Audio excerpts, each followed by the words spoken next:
सुरुवात करत आहोत आपण. काल आपण प्रोटीन होतं, बरोबर आहे. प्रोटीन त्याच्यामधले काही आपल्याला आणखी थोडेसे महत्वाचे जे काही पॉइंट आहेत ते पॉइंट पाहायचे आपल्याला.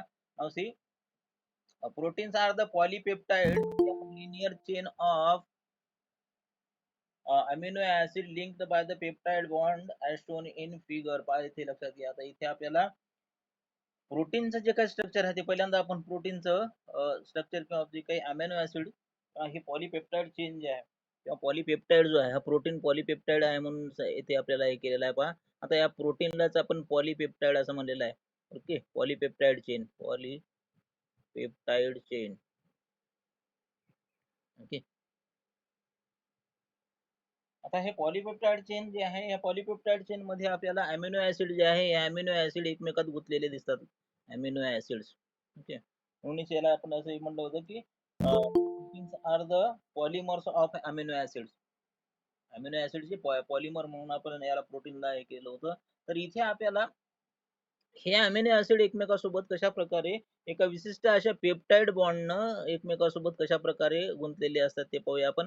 काल याचा आपण झ्युटेरियन आयन फॉर्मेशन पाहिलं होतं. त्यानंतर हा अँफोटेरिक नेचर दाखवतो. लक्षात घ्या, अँफोटेरिक नेचर अमिनो ऍसिडचं आपण हे केलं होतं. लक्षात घ्या, अँफोटेरिक नेचर ज्याला म्हणू की जो ऍसिड मध्ये टाकला तर बेस बिहेव करतो, बेस मध्ये टाकला तर न्यूट्रल ऍसिडिक बिहेव करतो, आणि न्यूट्रल मध्ये जर टाकला तर तो काय म्हणू त्याला आपण दोन्ही हे दाखवतो, ऍसिड आणि बेसही दाखवतो.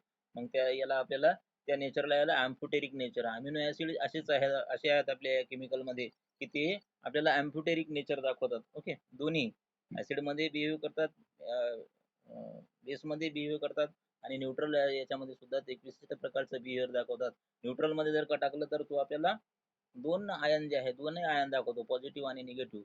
म्हणून त्याला तिथे झ्युटेरियन आयन, अशा आयनला झ्युटेरियन आयन असं म्हणतात, आणि ह्या नेचरला त्याचा अँफोटेरिक नेचर असं म्हणतात. परंतु प्रोटीन तयार करण्यासाठी हे जे अमायनो ऍसिड आहे की नाही, हे अमायनो ऍसिड पेप्टाइड बॉन्डच्या सहाय्याने एकमेकाला जोडल्या गेलेले असतात. लक्षात घ्या.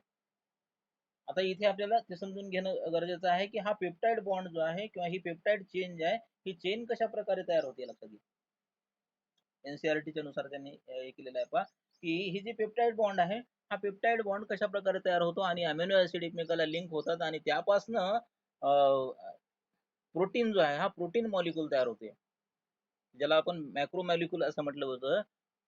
टिश्यू मध्ये किंवा सेल मध्ये सापडणारा हा मॅक्रो मॉलिक्यूल जो आहे, मॅक्रो मॉलिक्यूल कशा प्रकारे तयार होतो त्यासाठी आपल्याला हे अमिनो ऍसिड जे आहे एकमेकांसोबत कशा प्रकारे एकमेकाला कशा प्रकारे हात धरून राहतात, त्याच्यामध्ये हा पेप्टाइड बॉन्ड जो आहे, पेप्टाइड बॉन्ड अत्यंत महत्वाचा रोल जो आहे तो रोल निभावतोय. इथे आपण पाहूया त्याचं की हा पेप्टाइड बॉन्ड कशा प्रकारे फॉर्म होते. इथे आपल्याला आम्ही म्हटलं की अमिनो ऍसिड, आता पहिला एक अमिनो ऍसिड घेऊ, कुठला आहे आपण, हा NH2C double bond, sorry single bond H.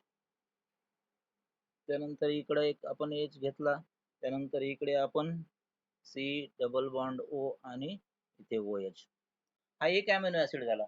Okay, आणि हा सिंपल अमिनो ऍसिड आहे, त्याला याचं नाव आहे ग्लिसाइन. ओके, किंवा ग्लिसिन. आता यानंतर आपल्याला दुसरा याला याच्या सोबत जोडायचा आहे. ओके, दुसरा जर का मला लिहायचं झालं तर आम्ही हा NH2 ला अशा प्रकारे लिहू शकतो, त्यानंतर C ला C, H ला H, त्यानंतर हा C ला डबल बॉन्ड O, त्यानंतर इकडं OH.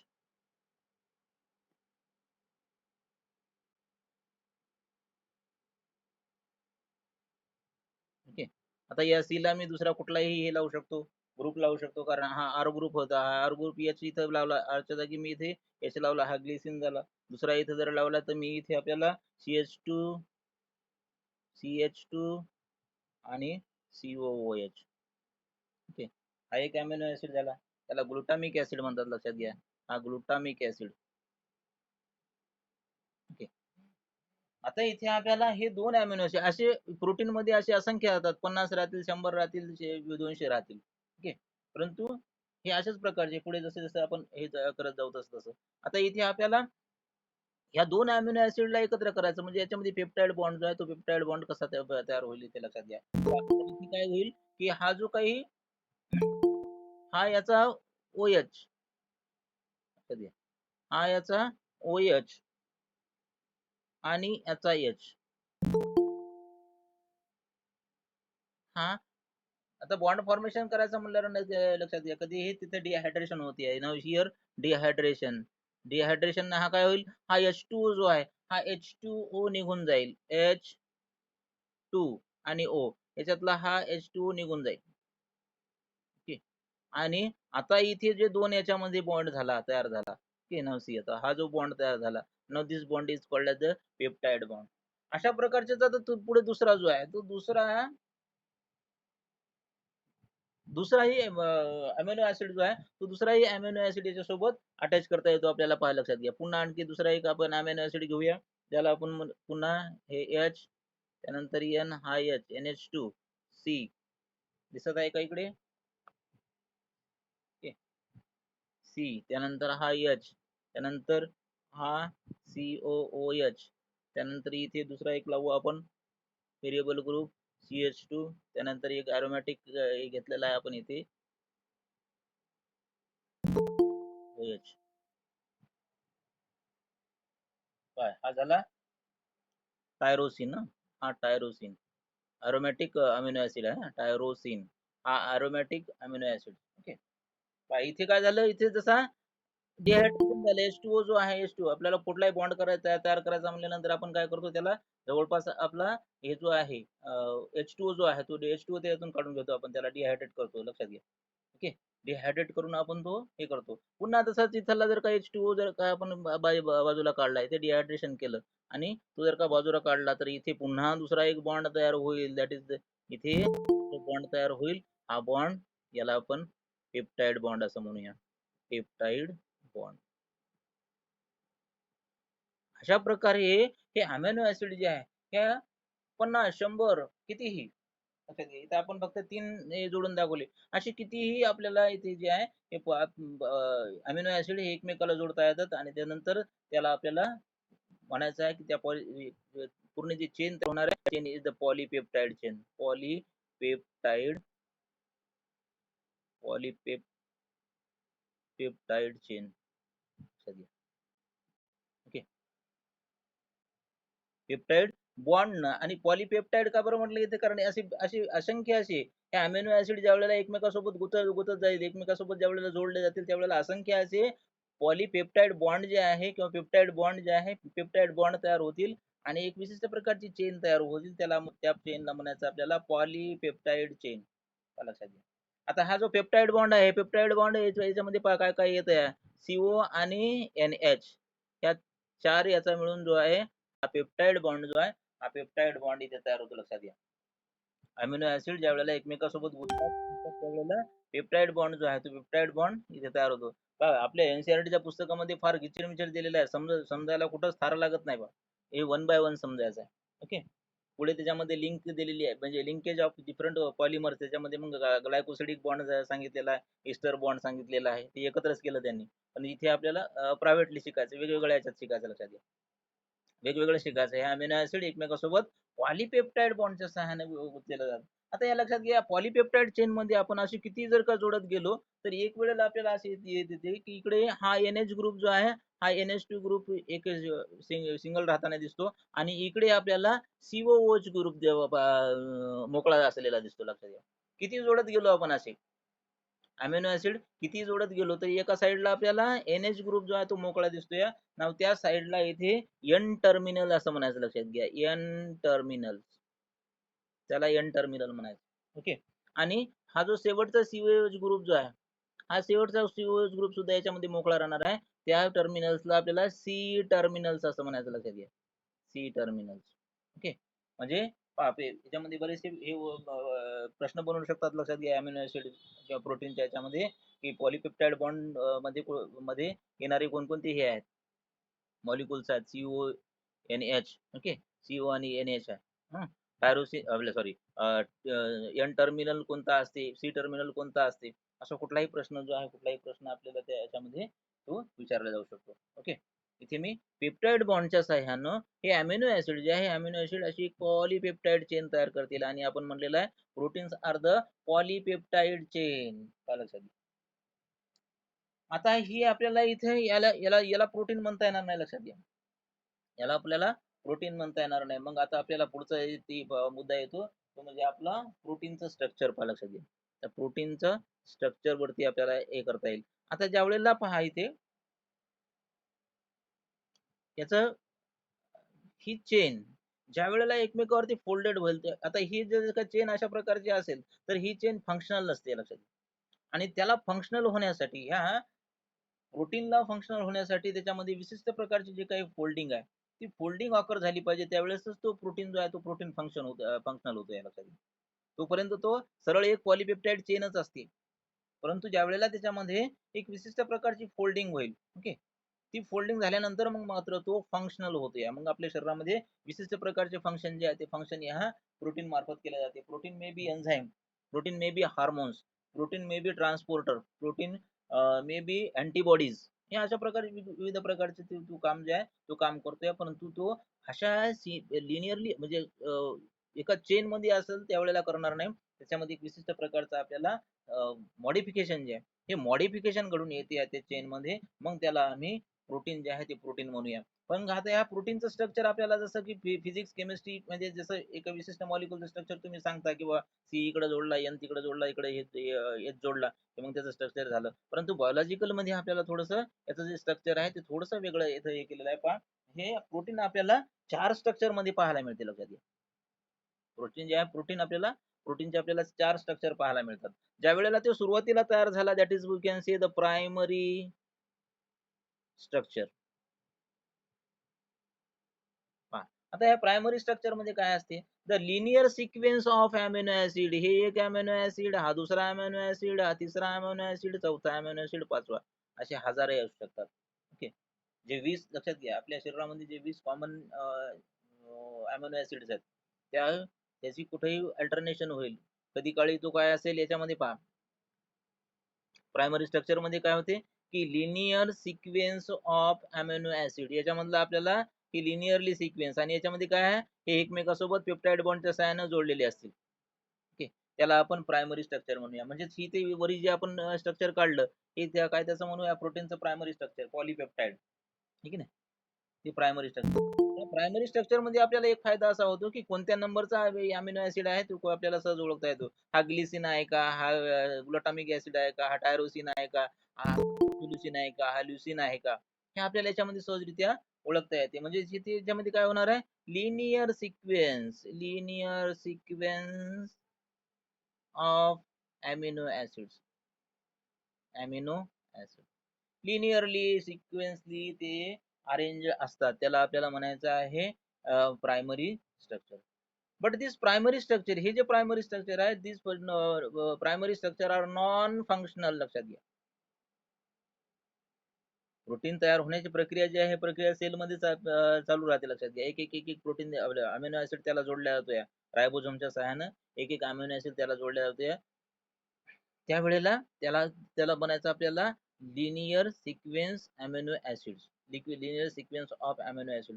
आणि हे आपल्याला पाहायला मिळते आपल्याला जवळपास प्रायमरी स्ट्रक्चर मध्ये पाहायला मिळते. लक्षात घ्या की प्रायमरी स्ट्रक्चर आहे ओके. आता दुसरी एक आहे आपल्याला सेकंडरी स्ट्रक्चर. आता आणि हा प्रायमरी स्ट्रक्चर जे आहे नॉन फंक्शनल असते.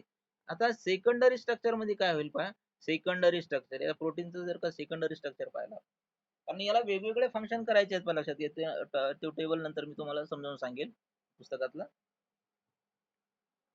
हा थोडस वेगवेगळ्या माध्यमातून वेगवेगळ्या पॉइंट मध्ये त्याने हे केलेलं आहे आपल्याला सिक्वेन्सली शिकायचं. लक्षात घ्या आता सेकंडरी स्ट्रक्चर मध्ये काय होईल की दिस पॉलीपेप्टाइड चेन और दिस प्रायमरी स्ट्रक्चर अंडरगो फोल्डिंग. लक्षात घ्या का फंक्शनल व्हायचं आहे त्याला फंक्शनल व्हायचं आहे. मग तो काय करेल नाउ ही जे प्रायमरी स्ट्रक्चर आहे this primary structure undergo folding like this. याला त्याचं सेकंडरी स्ट्रक्चर म्हणायचं किंवा हे अशा प्रकारचे जे काही हे तयार झालेले याला म्हणायचं अल्फा हेलिक्स.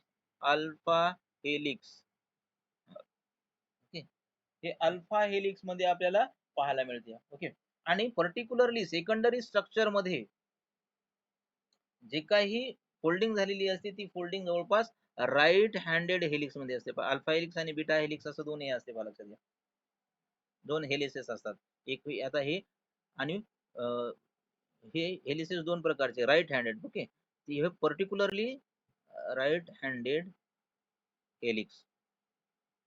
ओके, आता हे मी सरळ असा राईट याच्यातून काढलं म्हणून हे याला राईट हँडेड म्हणूया, आणि इकडून जर का मी काढलं तर लेफ्ट हँडेड हेलिक्स होईल तो. ओके, आता हा सेकंडरी स्ट्रक्चर जे आहे हे सेकंडरी स्ट्रक्चर आपल्याला प्रोटीन मध्ये हे जे हेलिक्स पाहायला मिळतात ते टोटली राईट हँडेड हेलिक्स असतात, हे लक्षात ठेवा. ओके, सेकंडरी स्ट्रक्चर मध्ये हे जे काही अमिनो ऍसिड्स आहेत हे अमिनो ऍसिड फोल्डिंग झालेले असतात, पण कसे फोल्डिंग झालेले असतात? राईट हँडेड हेलिक्स मध्ये तयार झालेले असतात. त्यावेळेला तो त्याचं सेकंडरी स्ट्रक्चर जे आहे तो सेकंडरी स्ट्रक्चर तयार करतोय. आता हे सेकंडरी स्ट्रक्चर एक अल्फा हेलिक्स झालं. दुसरं एक आहे आपल्याला स्ट्रक्चर पाहायला मिळते beta pleated. Beta pleated structure. Okay, beta pleated structure. आता बीटा प्लीटेड स्ट्रक्चर मध्ये काय होते? आता प्लीटेड म्हणजे कसं आहे, आपण जे मिऱ्या पाडतोय ज्या वेळेला साडी घालताना ज्या वेळेला मिऱ्या पाडतो त्या प्रकारचं त्याचं आपल्याला जे आहे ते दिसते. त्याला म्हणून त्या साडी घालत्या वेळेस जे काय आपण मिऱ्या पाडतो की नाही, त्या मिऱ्याचा आकाराचा आपल्याला इथे हे आपल्याला पाहायला मिळते, म्हणून त्याला आपल्याला बीटा प्लीटेड सीट म्हणतात, किंवा मग बीटा प्लीटेड स्ट्रक्चर सुद्धा म्हणतात त्याला. ओके, अशा प्रकारचे आपल्याला त्याच्यामध्ये एक विशिष्ट प्रकारचे जे काही प्लीटेड्स आहेत, ह्या मिऱ्या ज्या आहेत त्या मिऱ्यासारखं आपल्याला ते पाहायला मिळते. ओके, त्याला बीटा प्लीटेड स्ट्रक्चर असं म्हणतात. एक तर तो अशा प्रकारचं हे करेल किंवा तो अशा प्रकारचं हे करेल. म्हणजे जे सेकंडरी स्ट्रक्चर जो आहे हे सेकंडरी स्ट्रक्चर आता याने इथं या या चेन मध्ये स्वतःमध्ये फोल्डिंग तयार केली, म्हणजे मग काय हा ऑटोमॅटिक अशा प्रकारे झाला नाही, तर मग काय झालं की याच्यामध्ये एक विशिष्ट प्रकारची एच बॉन्डिंग जे आहे हे एच बॉन्डिंग पाहायला मिळते. लक्षात घ्या, एच बॉन्डिंग, हायड्रोजन बॉन्डिंग म्हणून त्याला. हायड्रोजन बॉन्डिंगच्या सहाय्यानं हा काय करतोय, आपल्यावरती स्वतःवरती फोल्ड जे आहे तो फोल्ड मारून घेतोय, त्याला आपल्याला अल्फा हेलिक्स असं म्हणायचं. ओके, आणि काही वेळेला तो प्लीटेड सारखी हे करतोय, म्हणून त्याला बीटा प्लीटेड सीट असं म्हटलेलं आहे. लक्षात घ्या, बीटा प्लीटेड म्हणू शकता किंवा बीटा प्लीटेड स्ट्रक्चर म्हणू शकता. ओके, याच्यामध्ये सुद्धा आपल्याला ही जे बॉन्डिंग आहे याच्यामधली now this are the hydrogen bonding. Okay, hydrogen बॉन्डिंगच्या सहाय्यानं हे जे स्ट्रक्चर आहे सेकंडरी स्ट्रक्चर जे आहे ते सेकंडरी स्ट्रक्चर स्टॅबिलाइज केलं जाते. लक्षात घ्या. ओके, इथं alpha helix particularly right handed helix, right handed helix particularly secondary structure मध्ये राईट हँडेड हेलिक्स पाहायला मिळते, आणि याला आपल्याला स्टॅबिलाइज कोणत्या यानं केले जाते? Hydrogen bonding. लक्षात घ्या, हायड्रोजन बॉन्डिंग. ओके, याच्यामध्ये पहा अल्फा हेलिक्स आणि बीटा प्लीटेड सीटचे आपल्याला दोन एक्झाम्पल याचे दिलेले आहे, की आता मी म्हटलं की हा वेगवेगळ्या स्ट्रक्चर मध्ये तो कशा प्रकारे मॉडिफाईड होतो, तो कशासाठी होतो पहा. हा आपल्याला सेकंडरी स्ट्रक्चर मधला आहे जो काय अशा प्रकारचं जे काय अल्फा हेलिक्स जे स्ट्रक्चर मिळते ना ते आपल्याला किरॅटिन नावाच्या प्रोटीन मध्ये मिळते. लक्षात घ्या, किरॅटिन. ओके, की जे प्रोटीन आपल्याला हुज मध्ये मिळते, प्राण्याच्या खुरामध्ये, त्यानंतर आपल्या नेल्स मध्ये, त्यानंतर आपल्या हेअर्स मध्ये. अशा प्रकारचं किरॅटिन प्रोटीन जे आहे ते किरॅटिन प्रोटीन पाहायला मिळते. आणि बीटा प्लेटेड आपल्याला आपल्या एनसीआरटी मध्ये याचं एक्झाम्पल दिलेलं आहे, किरॅटिन. ओके, बीटा प्लेटेड मध्ये काय काय मिळते? बीटा प्लेटेड मध्ये कोणता प्रोटीन असतो लक्षात घ्या, fibroin protein. Okay, in silk, protein in silk, हे पर्टिक्युलरली कापडाच्या याच्यामध्ये आपल्याला सिल्क कापडामध्ये जे काही प्रोटीन बऱ्याच वेळेला आपण पाहतो तर सिल्कचं जे काही कापड असते ते जवळच बऱ्याच वेळेला असा तो गोळाच होत जातो त्याचा, आहे की नाही. तर ते आपल्याला तो जो प्रोटीन आहे ते प्रोटीन आपल्याला कशा प्रकारे अरेंज झालेला आहे, सेकंडरी स्ट्रक्चर मध्ये त्याचं बीटा प्लीटेड स्ट्रक्चर दिसते, म्हणून तो आपल्याला थोडासा फायब्रिन सिल्क मध्ये आपल्याला हे फायब्रिन नावाचं प्रोटीन असते त्या सिल्क मध्ये. ओके, त्या कपड्याच्या सिल्क मध्ये आपल्याला हे फायब्रिन नावाचं जे काही प्रोटीन आहे हे प्रोटीन आपल्याला पाहायला मिळते, म्हणून त्याची आपल्याला आकार जो आहे तो आकार अशा प्रकारचा फोल्डिंग झालेला दिसतोय, त्याला बीटा प्लीटेड सीट असं म्हटलेलं आहे आपण. Okay, this are the primary structure, secondary structure. त्यानंतर लक्षात घ्या, या आता पहा सेकंडरी स्ट्रक्चर आता फंक्शनल व्हायला, आता इथे फंक्शनल झाला म्हणजे काय झाला, यानं स्ट्रक्चर तयार केलं कशाच तरी, आहे की नाही, म्हणून याला स्ट्रक्चरल प्रोटीन. दुसरा जो आहे secondary, it is we can say the structural protein like the keratin and the fibrin protein. Keratin protein आणि फायब्रिन प्रोटीन हे कसं झालं, स्ट्रक्चरल प्रोटीन झालं. आता त्यानंतर पुन्हा आणखी याला जास्त दुसरं जर का काही फंक्शन करायचं असेल तर पुन्हा आणखी एक विशिष्ट प्रकारची याच्यामध्ये फोल्डिंग जे आहे ते फोल्डिंग पाहायला मिळते. लक्षात घ्या, आता यालाच आपण पुढच्या याच्यात दाखवूया. लक्षात घ्या, आता हेच हेच स्ट्रक्चर हेच आपण याला जर का आणखी आपण किंवा यानं पुन्हा आणखी आपल्यामध्ये मॉडिफिकेशन करून घेतलं तर हा काय करेल, अशा प्रकारची फोल्डिंग जे आहे हे आपल्या याच्यामध्ये स्वतःमध्ये निर्माण करेल पुन्हा आणखी. ओके, पुन्हा हेच जे आहे पुन्हा ह्याच्यामध्ये जे आहे पुन्हा याच्यामध्ये आणखी फोल्डिंग जे आहे जास्त फोल्डिंग, कारण एक विशिष्ट प्रकारचं त्याला आपण स्टर स्टर टर्सरी स्ट्रक्चर असं म्हणून लक्षात घ्या. Tertiary structure, tertiary structure. आता या स्ट्रक्चरला स्टॅबिलाइज कसं करायचं, तर याच्यामध्ये पहा लक्षात घ्या. आता इथे आपल्याला विविध प्रकारचे जे काही बॉन्ड्स आहेत ते बॉन्ड आपल्याला याच्यामध्ये पाहायला मिळतील. आता पहिल्यांदा आपण हा सांगितलं तर H bond, hydrogen bonding. Okay, hydrogen bonding आहे. मग याला स्टॅबिलाइज पुन्हा आणखी करण्यासाठी एस एस बॉन्ड काही याच्यामध्ये लागतो, त्याला आपण डायसल्फाइड बॉन्ड असं म्हणतो. Disulphide bond, disulphide bond. Okay, त्यानंतर आता काही काही ठिकाणी याचे पॉझिटिव्ह आहे, काही काही ठिकाणी निगेटिव्ह चार्जेस आहेत पाहायला मिळतील याच्यामध्ये. या फोल्डेड प्रोटीन मध्ये आपल्याला काही निगेटिव्ह पॉझिटिव्ह चार्ज पाहायला मिळतील. म्हणजे तिथे इलेक्ट्रोस्टॅटिक अट्रॅक्शन, इलेक्ट्रोस्टॅटिक अट्रॅक्शन जे आहे, इलेक्ट्रोस्टॅटिक अट्रॅक्शन सुद्धा किंवा इलेक्ट्रोस्टॅटिक इंटरॅक्शन सुद्धा हे एकमेकाजवळ येऊन हे जे स्ट्रक्चर आहे, now the tertiary structure is stabilise. Okay, जे सेकंडरी स्ट्रक्चर जे आहे ते पुन्हा आणखी त्याला जर काही वेगळं काही जर का हे करायचं, मॉडिफिकेशन करायचं असेल तर तो स्वतःमध्ये पुन्हा आणखी स्वतःला गुंडाळी करून घेईल, स्वतःमध्ये जास्तीत जास्त मॉडिफिकेशन करून घेईल आणि एक विशिष्ट प्रकारच्या एज बॉन्डनं, डायसल्फाइड बॉन्डनं, त्यानंतर इलेक्ट्रोस्टॅटिक इंटरॅक्शन, त्यानंतर वंडरवॉल फोर्सेस. लक्षात घ्या, वंडरवॉल फोर्सेस, वंडरवॉल फोर्सेसच्या सहाय्यानं हे जे स्ट्रक्चर आहे हे स्ट्रक्चर स्टॅबिलाइज होईल. लक्षात घ्या, नाउ दिस स्ट्रक्चर गेट स्टॅबिलाइज. हे जे स्ट्रक्चर आहे हे स्ट्रक्चर स्टॅबिलाइज होऊन जाईल. ओके, याला आपण म्हणूया. आणि पर्टिक्युलरली या टर्शरी स्ट्रक्चर वाले जे काही प्रोटीन्स आहेत, these all are maybe the enzyme म्हणून काम करतील. लक्षात घ्या. ओके, काही जे प्रोटीन आहेत हे प्रोटीन एन्झाईम, टर्शरी स्ट्रक्चर मधले प्रोटीन एन्झाईम म्हणून काम करतात. लक्षात घ्या, कारण एन्झाईमला, एन्झाईम इज द कॅटलिस्ट, बरोबर आहे. मग त्याच्यामध्ये एक विशिष्ट प्रकारची एक ऍक्टिव्ह साइड आहे, एक इनॅक्टिव्ह साइड. त्यानंतर पाहू आपण एन्झाईमच्या याच्यामध्ये, एन्झाईमचं स्पेशली याने दिलेलं आहे. ओके, परंतु टर्शरी स्ट्रक्चर मधलं जे काही प्रोटीन आहे हे प्रोटीन पर्टिक्युलरली एन्झाईम म्हणून काम करते, हॉर्मोन्स म्हणून काम करते. लक्षात ठेवा. त्यानंतर आमच्या सेल मधला असलेला मायोग्लोबिन जो आहे, हा मायोग्लोबिन सुद्धा हा टर्शरी स्ट्रक्चर मधला प्रोटीन आहे. ओके, टर्शरी स्ट्रक्चर मध्ये आपल्याला हे सगळे एन्झाईम जे आहेत ते सगळे एन्झाईम, बहुतेक जे हार्मोन्स आहे आणि आपल्या सेल मध्ये असलेला मायोग्लोबिन. ओके, मसल सेल्स मध्ये असलेला जे काही मायोग्लोबिन्स आहे, जो ऑक्सिजन डिपॉझिट करून ठेवतोय, तो मायोग्लोबिन.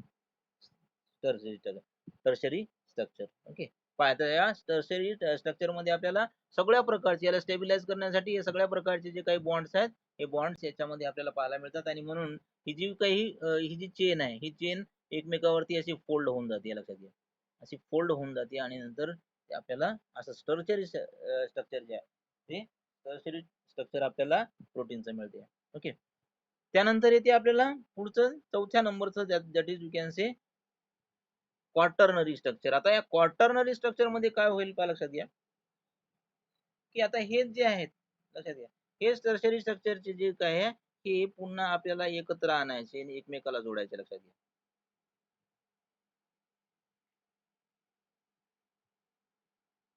विशिष्ट अशा या बॉन्ड, याला म्हणू त्याचं टर्शरी क्वार्टरनरी स्ट्रक्चर. याला म्हणू आपण त्याचं क्वार्टरनरी स्ट्रक्चर. लक्षात घ्या, म्हणजे याच्यामध्ये काय होईल आता पहा की क्वार्टरनरी स्ट्रक्चर. आता या क्वार्टरनरी स्ट्रक्चर मध्ये काय झालं की हे जे काही 4 प्रोटीन्स आहेत, ओके, लक्षात घ्या, 4 प्रोटीन्स. ओके, हे 4 प्रोटीन्स, दिस 4 प्रोटीन्स की जे टर्शरी स्ट्रक्चर मध्ये आहे ते एकत्र येतील. लक्षात घ्या, टर्शरी स्ट्रक्चर मधले प्रोटीन हे एकत्र येतील आणि अशा प्रकारच्या 4 उलन बॉल सारखे ते एक स्ट्रक्चर बनवतील. लक्षात घ्या, हे 4 वूलन बॉलचे स्ट्रक्चर बनवतील. याच्यामध्ये 2 अल्फा हेलिक्स आणि 2 बीटा हेलिक्स असतात, सॉरी बीटा चेन असतात. ओके, अल्फा चेन आणि बीटा चेन. आणि हे हे स्ट्रक्चर आपल्याला हिमोग्लोबिनचं स्ट्रक्चर दिलेलं आहे. पाहिजे हिमोग्लोबिन. आता याच्यामध्ये हा एच हिमोग्लोबिन एचबी, हा एचबी. ओके, हा एचबी आणि बाजूचा त्याच्या बाजू एचबी, हा एचबी आणि बाजूचा त्याचा ग्लोबिन नावाचा प्रोटीन लाईक दिस. हे ग्लोबिन नावाचं प्रोटीन. ओके, म्हणून आपला जो हिमोग्लोबिन आहे की नाही, हा हिमोग्लोबिन प्रोटीन आपल्याला समजला. हिम जो आहे हा हिम ग्रुप वेगळा आणि ग्लोबिन जो आहे नाव this is the protein. Okay, हा काय करणार आहे, ह्या 4 मॉलिक्यूलला एकत्र करणार आहे. याच्यामध्ये ह्या 2 अल्फा चेन आहे आणि 2 beta chain. This are 2 alpha chains and 2 beta chains.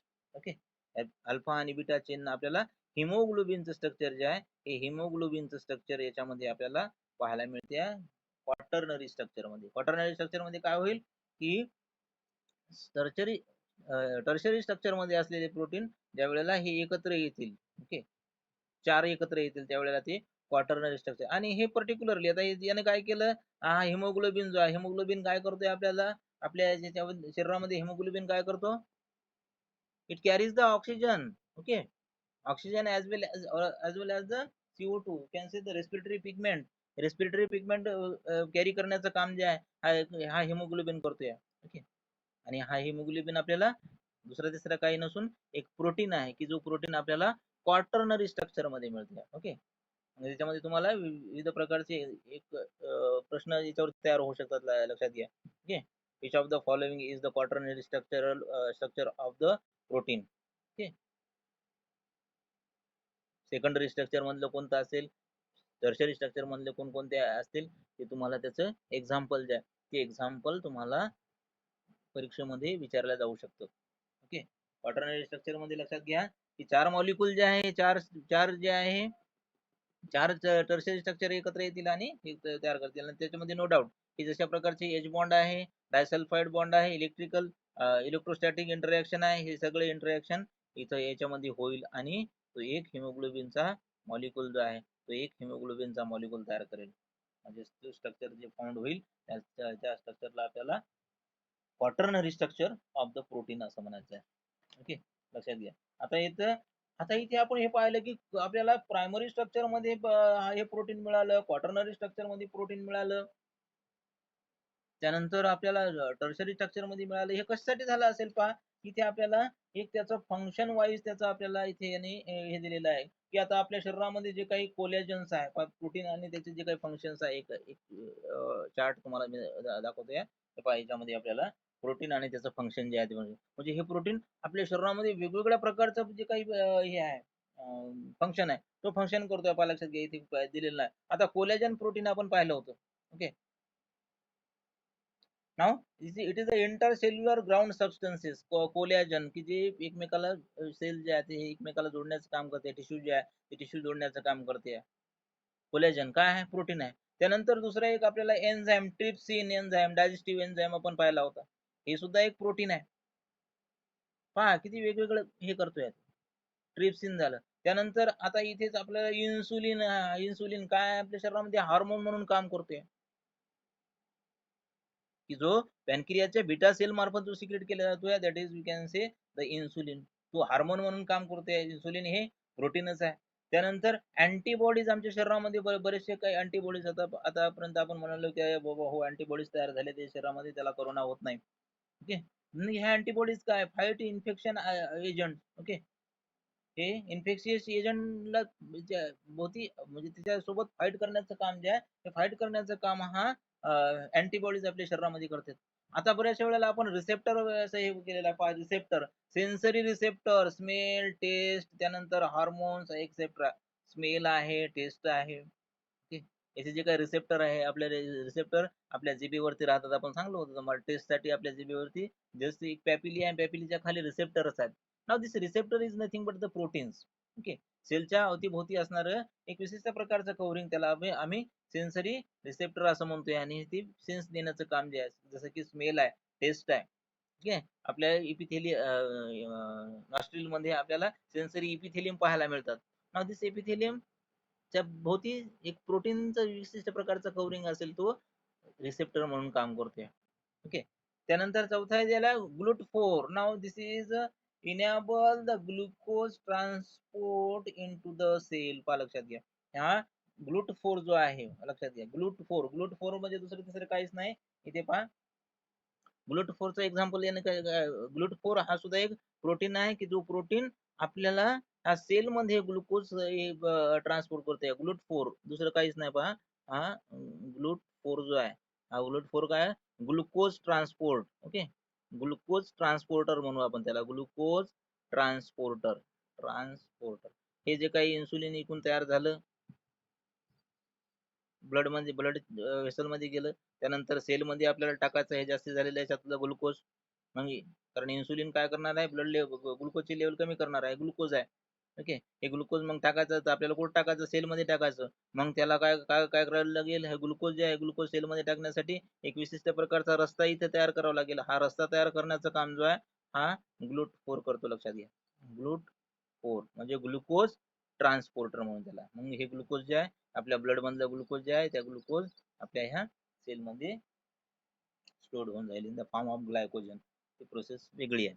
Okay, परंतु इथे GLUT4 जो आहे तो GLUT4 काय करतो, enable transport into the cell. ह्या सेल मध्ये तो जो काही ग्लुकोज आहे, ब्लड शुगर त्याच्यामध्ये जमा करण्याचं काम हा GLUT4 जो आहे तो GLUT4 करतो. अशा प्रकारे प्रोटीन जे आहे, हे प्रोटीन विविध प्रकारचं काम जे आहे, काम आमच्या शरीरामध्ये करत असतात. कधी कधी तो ट्रान्सपोर्टर म्हणून काम करतो, कधी कधी तो कोलॅजन आहे, विविध सेल टिश्यू आपले एकत्र बांधून ठेवण्याचं काम करतोय.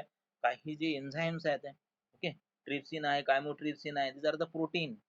ओके, अँटीबॉडीज आहेत आमच्या शरीरामध्ये, अँटीबॉडीज म्हणजे एक विशिष्ट प्रकारचं प्रोटीन आहे. म्हणूनच आज लोक अरे बाबा अँटीबॉडीज तयार होण्यासाठी चांगलं प्रोटीनियस खा म्हणतात. ओके, करोनातून जर का तुम्हाला बरं व्हायचं असेल तर प्रोटीन जे आहे, प्रोटीनचं डाएट जे आहे चांगल्या प्रकारे घ्या, डाएट घ्या, प्रोटीन आपल्या शरीरामध्ये असावे. अशा प्रकारचं इथे प्रोटीन जो आहे तो प्रोटीन आपल्याला इथे काम करताना आपल्याला पाहायला मिळते. Okay, now these are the some functions of the proteins. Okay, collagen protein, trypsin protein and insulin protein. त्यानंतर अँटीबॉडीज ज्या काय आहेत त्या सगळ्या प्रोटीन, एन्झाईम हे सुद्धा आपल्याला प्रोटीन म्हणून काम करतात. ओके, चला त्यानंतर आपण येऊया दुसरा मॉलिक्यूल घेऊ आपला, दुसरा बायोमॉलिक्यूल घेऊया आपला लिपिड्स. ओके, दुसरा बायोमॉलिक्यूल घेऊ आपला लिपिड्स. नाव सी, आता लिपिड जो आहे हा लिपिड्स किंवा जे आपण मागच्या वेळेला सांगलं होतं फॅट. ओके,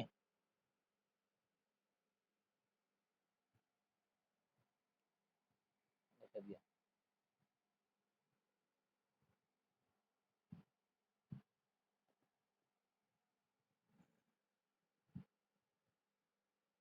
दुसरा मॉलिक्यूल घेऊया आपला बायोमॉलिक्यूल, दॅट इज लिपिड्स. आता हा जो लिपिड्स आहे, हा लिपिड आपल्याला लक्षात घ्या, हा आपल्याला ऍसिड इन्सोल्युबल पूल मध्ये पाहायला मिळाला होता. लक्षात घ्या, found in acid insoluble pool. Okay, आणि this lipids are the water hating molecules. लक्षात घ्या, हा याच्यासोबत वॉटर सोबत याचं जे आहे, वॉटर सोबत याच्यासोबत कधीच जमत नाही. आपण पाहतोय की जर का पाण्यावर जर का तेल टाकलं तर ते तरंगून जाते. We can say the oil. Okay, हे लिपिड मध्ये येणारे जे काही ऑइल्स आहे, हे ऑइल्स ते पाण्याशी आणि त्याची कधी जुळत नाही. म्हणून याला काय म्हणलं आपण, it is the water hating molecule and it is found in the acid insoluble pool. लक्षात घ्या, not a micro molecule.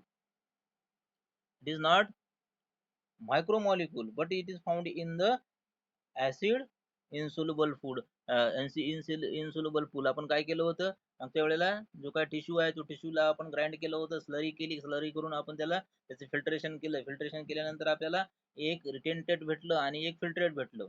Okay, रिटेंटेड मध्ये आपल्याला काय भेटायला पाहिजे होतं, रिटेंटेड मध्ये आपल्याला लार्जर मॉलिक्यूल भेटायला पाहिजे होते, खालच्या फिल्टर मध्ये आपल्याला मायक्रो मॉलिक्यूल भेटायला पाहिजे होते. ओके, मायक्रोमॉलिक्यूल हा आपल्याला याच्यामध्ये ऍसिड इन्सोल्युबल मध्ये आपल्याला हा लिपिड सापडणारा आहे. ओके, लिपिड जो आहे तो लिपिड आपल्याला आपल्या एनसीईआरटीच्या पुस्तकामध्ये दिल्यानुसार हा आपल्याला लिपिड जो आहे हा आपल्याला कुठे सापडतोय, ऍसिड इन्सोल्युबल पूल मध्ये आपल्याला सापडतोय. अनालिसिस करत असताना आपण केलं होतं ऍसिड सोल्युबल पूल आणि ऍसिड इनसोल्युबल पूल, त्याच्यामध्ये आपल्याला हे त्याच्यामध्ये फाउंड होतो या. ओके. त्यानंतर हा वॉटर हिटिंग मॉलिक्युल्स आहे, लक्षात घ्या.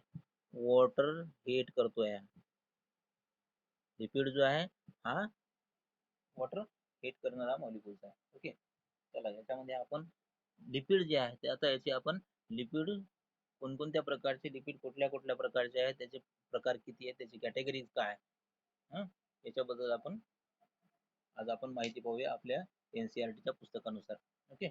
पाल त्याच्यामध्ये फार वेगळं दिलं, लिपिड थोडंसं दिलं पण त्याची माहिती वेगवेगळ्या याच्यात हे केलेली आहे, वेगवेगळ्या हेड खाली त्याने डिस्ट्रीब्यूट केलेली आहे, की आपल्याला एकदमच समजणार नाही.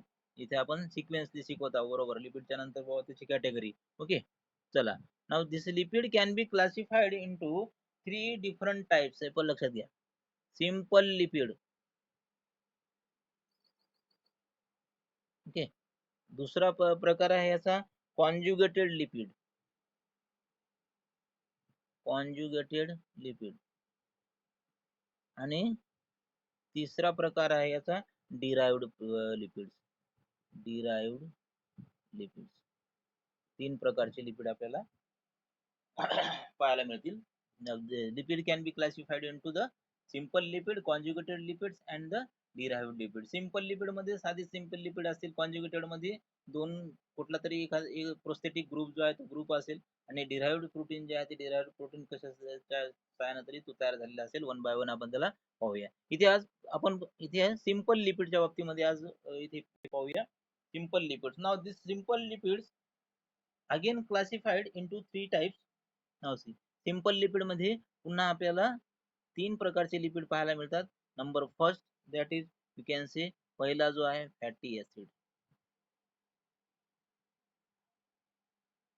त्यानंतर दुसरा आहे ग्लिसरॉल, आणि तिसरा आहे ester of glycerol. Ester of glycerol असे 3 जे आहे हे 3 आपल्याला सिंपल लिपिड म्हणून आपण त्याला ओळखतोय. काय काय आहे? फॅटी ऍसिड, त्यानंतर ग्लिसरॉल. हा ग्लिसरॉल म्हणजे दिस इज अल्कोहोलिक आहे, लक्षात घ्या. याच्यामध्ये OH ग्रुप जो आहे तो OH ग्रुप असतो, ग्लिसरॉल.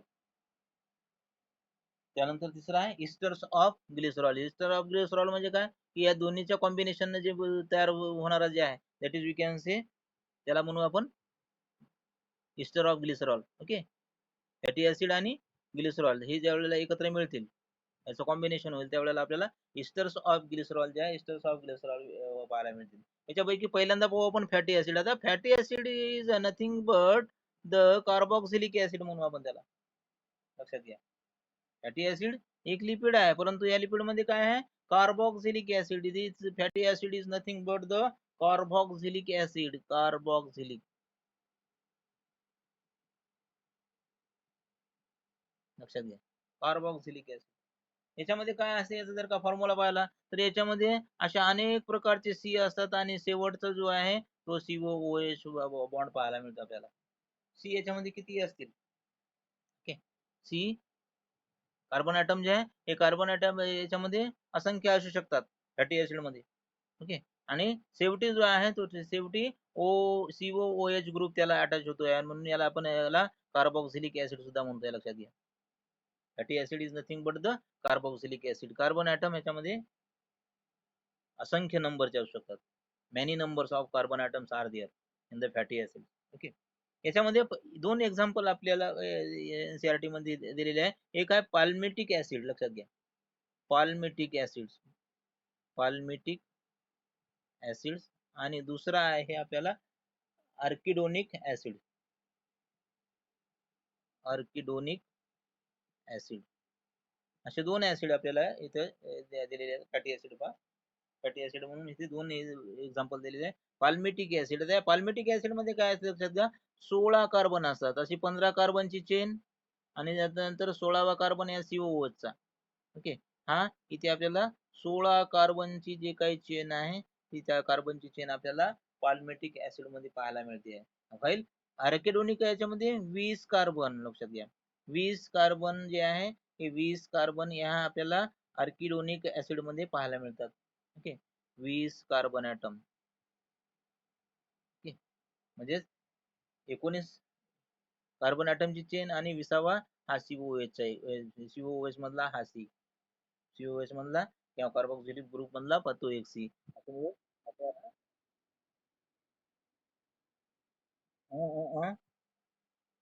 येस, स्टेरिक ऍसिड, हा हो, नो डाऊट, स्टेरिक ऍसिड सुद्धा कॉमन फॅटी ऍसिड्स. ओके, दोन एक्झाम्पल आपल्याला याच्यामध्ये दिलेले, पाल्मेटिक आणि अरेक्नॉइड आणि स्टेरिक ऍसिड, बरोबर आहे.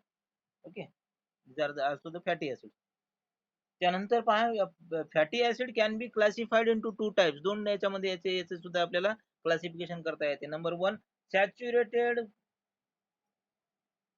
Fatty acid and saturated fatty acid आणि अनसॅच्युरेटेड किंवा नॉन सॅच्युरेटेड, अनसॅच्युरेटेड किंवा non saturated fatty acid. Okay, fatty acids saturated असू शकतात किंवा अनसॅच्युरेटेड. आता सॅच्युरेटेड कोणाला म्हणायचं की ज्याच्यामध्ये नुसता सिंगल बॉन्ड आहे. ओके, सी जे आहेत हे कार्बन ॲटम जे आहेत हे कार्बन ॲटम सिंगल बॉन्ड ज्या फॅटी ऍसिड मध्ये जोडल्या जातात त्याला सॅच्युरेटेड फॅटी ऍसिड असं म्हणायचं, लक्षात घ्या. ओके, आणि अनसॅच्युरेटेड मध्ये कसं डबल बॉन्ड असू शकेल, कधी काळी ट्रिपल बॉन्ड असू शकेल, कधी काळी सिंगल बॉन्ड असू शकेल, त्याला म्हणायचं आपल्याला non saturated fatty acid. Okay, non saturated fatty acid. आता ह्या नॉन सॅच्युरेटेड फॅटी ऍसिडचे एक्झाम्पल जर का घेतले ना, जसे आपल्याला अमिनो ऍसिड जसे इसेन्शियल आहेत, इसेन्शियल नॉन इसेन्शियल आहेत, तसे सुद्धा आपल्याला नॉन सॅच्युरेटेड फॅटी ऍसिड जे आहेत हे काही इसेन्शियल आहेत. एक्झाम्पल दिलेलं आहे, लिनोलेनिक ऍसिड, लिनोलेनिक ऍसिड, त्यानंतर लिनोलिक ऍसिड आणि आर्किडोनिक. ओके, आर्किडोनिक ऍसिड, हे these are the essential fatty acids, essential fatty acids. Okay, these are the essential fatty acids.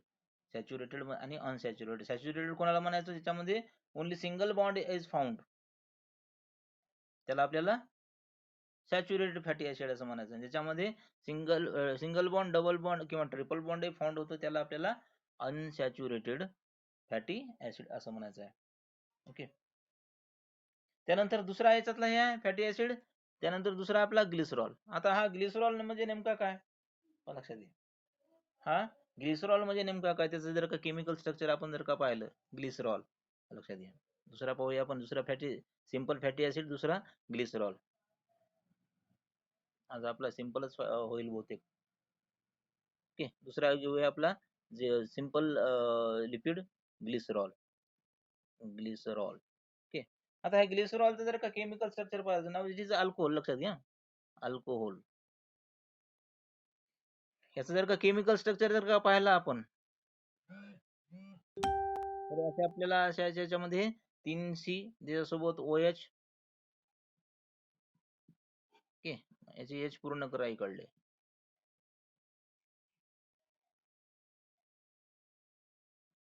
Okay, हे झालं glycerol. Propane 3OL. Okay, propane 3OL, त्याला आपण glycerol असं म्हणूया. Okay, glycerol. आता हा जो ग्लिसरॉल आहे लक्षात घ्या, हा ग्लिसरॉल आणि हा फॅटी ऍसिड मिळून आपल्याला इस्टर्स ऑफ फॅटी इस्टर्स ऑफ ग्लिसरॉल मिळतात. पहा आता इथे, पहा आता आपल्याला इथे आपल्याला इस्टर्स ऑफ ग्लिसरॉलचे आपल्याला पुन्हा आपल्याला प्रकार पाहायला मिळतील या ग्लिसरॉलचा. ग्लिसरॉलचं दुसरं काही हे नाही आपल्याला, जस्ट आपण इस्टर्स ऑफ ग्लिसरॉल कशा प्रकारे तयार होतात ती इथे आपल्याला हे करायचं आहे. याच्यामध्ये पहा, इस्टर मध्ये मोनोग्लिसराइड, मोनोग्लिसराइड, त्यानंतर दुसरा आहे डायग्लिसराइड, डायग्लिसराइड, आणि तिसरा आहे ट्रायग्लिसराइड, ट्रायग्लिसराइड. की नाही, असे हे याचे इस्टर जे आहे ते इस्टर तयार होतात. आता इस्टर आपण म्हटलं तर या दोघांचं कॉम्बिनेशन. आता समजा हा जर का मी ग्लिसरॉलचा आयटम, ग्लिसरॉलचा मॉलिक्यूल घेतला, की जो अल्कोहोल आहे प्रोपेन 3 ओल.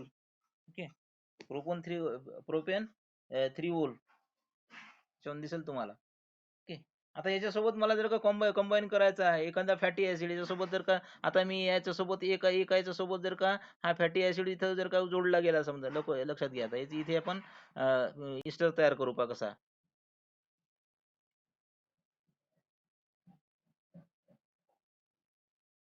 ओके, हा फॅटी ऍसिड कुठला तरी COOH ग्रुप इकडे जोडला मी. ओके, आता ज्या वेळेला हा एक फॅटी ऍसिड याच्यासोबत कंबाईन होईल, आता इथे लक्षात घ्या याचा H आणि याचा OH याच्यातून डिहायड्रेशन होऊन इथे एक विशिष्ट प्रकारचा बॉन्ड तयार होईल. ओके, त्याला आपण इस्टर बॉन्ड असं म्हणतो. या लक्षात घ्या इथे बॉन्ड तयार होईल याच्यामध्ये, हे मी मोडला टाकून हे करून दिला, इथे तयार झाला हा बॉन्ड, इथे तयार झाला, त्याला इस्टर बॉन्ड असं म्हणायचं. लक्षात घ्या इस्टर बॉन्ड.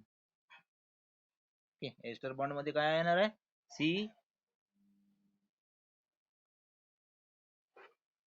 इस्टर बॉन्ड मध्ये काय येणार आहे OCO, बरोबर आहे. त्यामध्ये अशा प्रकारचा इथे इस्टर बॉन्ड तयार होईल. इथे काय झालं, एक फॅटी ऍसिड सोबत कंबाईन झाला म्हणून याला काय म्हणायचं आपल्याला मोनोग्लिसराइड.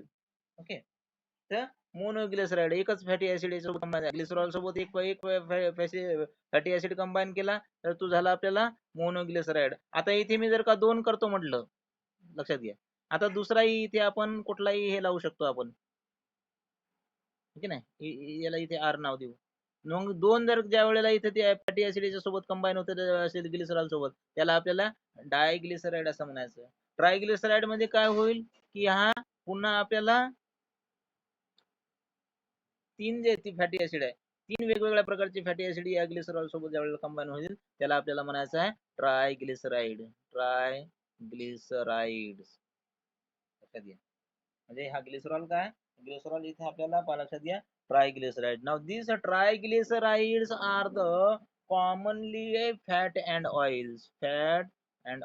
लक्षात घ्या, हे ट्रायग्लिसराइड जे आहेत की नाही, त्या ट्रायग्लिसराइड्स आपल्याला जास्तीत जास्त कॉमन फॅट आणि ऑइल मध्ये हे करतोय. पहा लक्षात घ्या, ज्याचा जास्त melting point MP, melting point ज्याचा जास्त असेल त्याला आपण फॅट असं म्हणतोय. लक्षात घ्या. ओके, मेल्टिंग पॉइंट इथे मोर असेल. ओके, ज्याचा लेस असेल त्याला आपण ऑइल असं म्हणतो. मेल्टिंग पॉइंट ज्याचा लेस असेल त्याला आपण इथे काय म्हणतोय, त्याला म्हणतो आपण ऑइल. ओके, हे ऑइल आणि फॅट जे आहेत हे नो डाऊट लिपिड मध्ये आहेत, पण परंतु हे ट्रायग्लिसराइड आहेत. लक्षात घ्या, सिंपल याच्यामध्ये सिंपल लिपिड मधला हा ट्रायग्लिसराइड जे काय फॅट आणि ऑइल म्हणून इथे आपल्या याच्यामध्ये तो काम करतोय. ओके, आपल्या बॉडीमध्ये हा ट्रायग्लिसराइड किंवा जे काही बाहेर आपल्याला फॅट्स किंवा ऑइल जे मिळतात, घी म्हणूया, तूप म्हणूया आपण, किंवा जे काही तेल आहे, खाण्याचं तेल आहे, ओके, अंगाला लावायचे जे काही तेल्स आहेत ते ऑइल, रूम टेम्परेचर वरती ते ऑइलच राहतात. परंतु डोळ्यामध्ये हे जे काय फॅट जे आहे ते हा गोठून जातो, म्हणजे त्याचा मेल्टिंग पॉईंट जो आहे, हा मेल्टिंग पॉईंट कसा असणार आहे, त्याचा जास्त असणार आहे. ओके, त्याला आपल्याला फॅट असं म्हणायचं की जे गोठून जातात. जसं की तूप, हिवाळ्याच्या दिवसामध्ये तूप जे आहे ते तूप गोठून जाते. ओके, ऑइल जे आहे हे ऑइल कधी गोठणार नाही आहे, त्याचा मेल्टिंग पॉईंट कमी असेल. हे ट्रायग्लिसराइड आहेत, लक्षात घ्या. ओके, कॉमन ट्रायग्लिसराइड म्हणून आपण फॅट आणि ऑइलचा समावेश याच्यामध्ये ट्रायग्लिसराइड मध्ये करू शकतो. ओके, ट्रायग्लिसराइड तयार कसा झाला, ह्या ग्लिसरॉल सोबत 3 वेगवेगळ्या प्रकारचे जर का फॅटी ऍसिड आपण जोडले तर मग मात्र आपल्याला ट्रायग्लिसराइड जो आहे ट्रायग्लिसराइड तयार होताना दिसेल. ओके, आणि तो इथे ग्लिसरॉल सोबत ज्यावेळेस फॅटी ऍसिड कनेक्ट होतो त्यावेळेला इस्टर बॉन्ड तयार होतो. लक्षात घ्यायला इथे ester bond. Okay, by the process of डिहायड्रेशनच्या सहाय्यानं इस्टर बॉन्ड जो आहे तो इस्टर बॉन्ड तयार होतोय आणि मोनोग्लिसराइड, डायग्लिसराइड आणि triglyceride. Okay, now this are the esters of the glycerol, अशा प्रकारचे इथे तयार होते. ओके, त्यानंतर राहिला आपला कॉन्जुगेटेड प्रोटीन आणि derived protein, sorry derived lipid. Conjugated lipid आणि डिराइव्हड लिपिड. ओके, हे आपण येणाऱ्या तासामध्ये पाहूया, पुढच्या तासामध्ये पाहूया आपण. ओके, सिरगिरे सरांचा तास आहे ना आता, सिरगिरे सरांचा तास आहे ना. हो, थांबू आपण उद्या कॉन्जुगेटेड लिपिड आणि डिराइव्हड लिपिड पाहूया. हो, ऑर्गॅनिक अँड इनऑर्गॅनिक.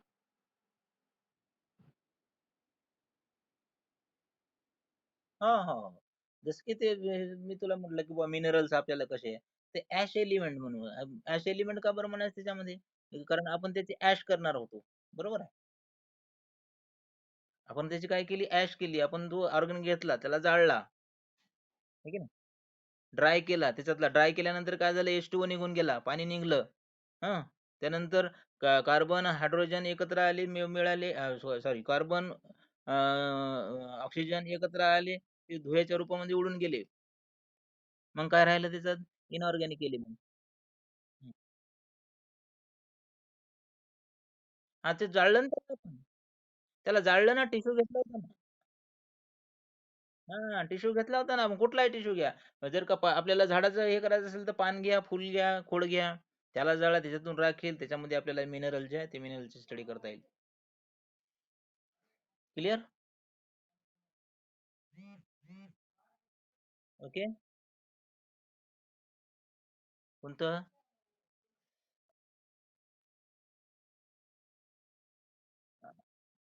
हा, नाही नाही नाही रे. हा, हा,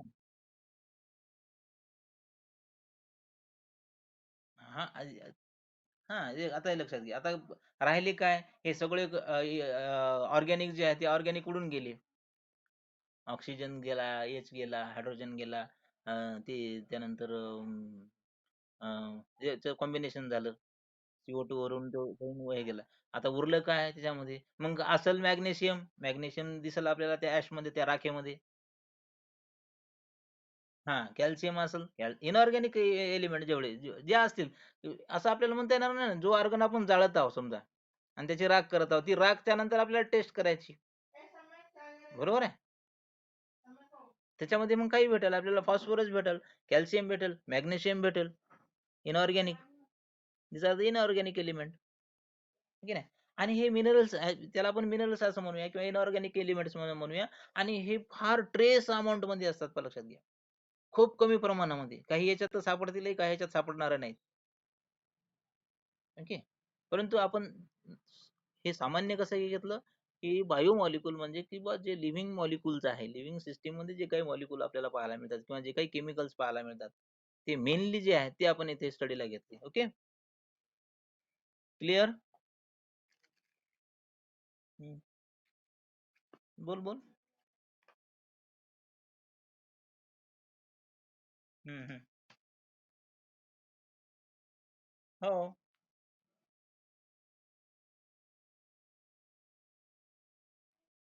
कॉर्न. हा, बाय प्रॉडक्ट आहे लक्षात घे त्याचा. आता जसं की लक्षात घ्या, आता हे आता आपण बऱ्याच वेळेला झाडाचा डिंक काढतो की नाही, हे झाड आहे की नाही, आणि त्याला आपल्याला बऱ्याच वेळेला इथे डिंक येतो या, हे डिंक या झाडाच्या काही कामाचा नाही आहे. तो तसा एक कॅन कॅबिलिन. आणि हा मग डिंक आम्ही आमच्या उपयोगासाठी आहे. मानव त्याचा उपयोग गम म्हणून करतो या. हे सेकंडरी बाय प्रॉडक्ट आहे त्याचं, किंवा मेटाबॉलिझम होत असताना. आता या प्लांटमध्ये काय झालं, मेटाबॉलिझम झालं. मेटाबॉलिझम तयार असताना हे काय झालं, डिंक तयार झाला. तो डिंक बाहेर त्यानं सोडला, कालांतराने तो नो डाऊट तुटून पडणार आहे तिथून. पण मानवाच्या हे याच्यासाठी तो बाय प्रॉडक्ट, म्हणजे याला आपण सेकंडरी मेटाबोलाइट असं म्हणलो. त्या सेकंडरी मेटाबोलाइट मधला तो प्रकार आहे. ओके. तसंच त्याचा प्रकार त्याच्यापासून तयार होणार आहे.